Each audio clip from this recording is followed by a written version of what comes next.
ॐ अङ्गं हरे पुलकभूषणमाश्रयन्ति भृङ्गाङ्गनेव मुकुलाभरणं तमालम् अङ्गीकृताखिल विभूतपराङ्गलीला माङ्गल्यदस्तु मम मङ्गलदेवतायाः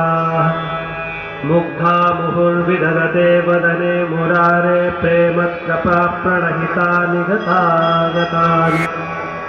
मालादिशो मधुकरीव महोत्पलेया सा मे श्रियं दिशतु सागरसम्भवायाः विश्वामरेन्द्रपदविभ्रमदानदक्षमानन्दहेतुरधिकं मुरविद्विषोऽपि ईशन्निषीदतु मयीक्षरमीक्षरादामिन्देवरोदरसहोदरमिन्दिरायाः आमेदिताक्षमधिगम्य मुदा मुकुन्दमानन्दकन्दमनिमेषमनङ्गतन्त्रम् आकेकरस्थितकनीनिकपक्षनेत्रं भूते भवेन्मम भुजङ्गशयङ्गनायाः भावान्तरे मधुरितस्त्रितकौस्तभेयाहारीवलीव हरिनीलमयी विभाति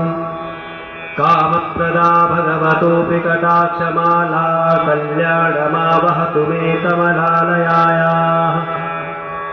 कालाम्बुलानिललितो रसिकैटभादे धाराधरे स्फुरितयात्तडिरङ्गनैव मातुः समस्तजगता महनीयमूर्तिं भद्राणि मे दिशतु भार्गवनन्दनायाः प्राप्तं पदं प्रमतः किल यत्प्रभावान् माङ्गल्यभाजिमधुमातिनिमन्मथेन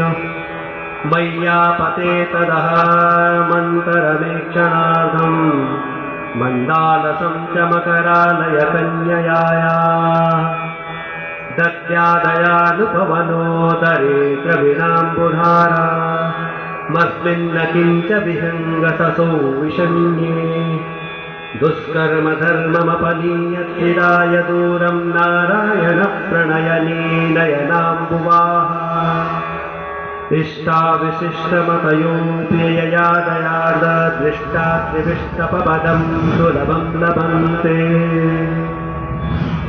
दृष्टिं प्रहृष्टकमलोदरदीप्तरिष्टां पुष्टे कृशिष्टपमपङ्कुस्करविष्टरायाः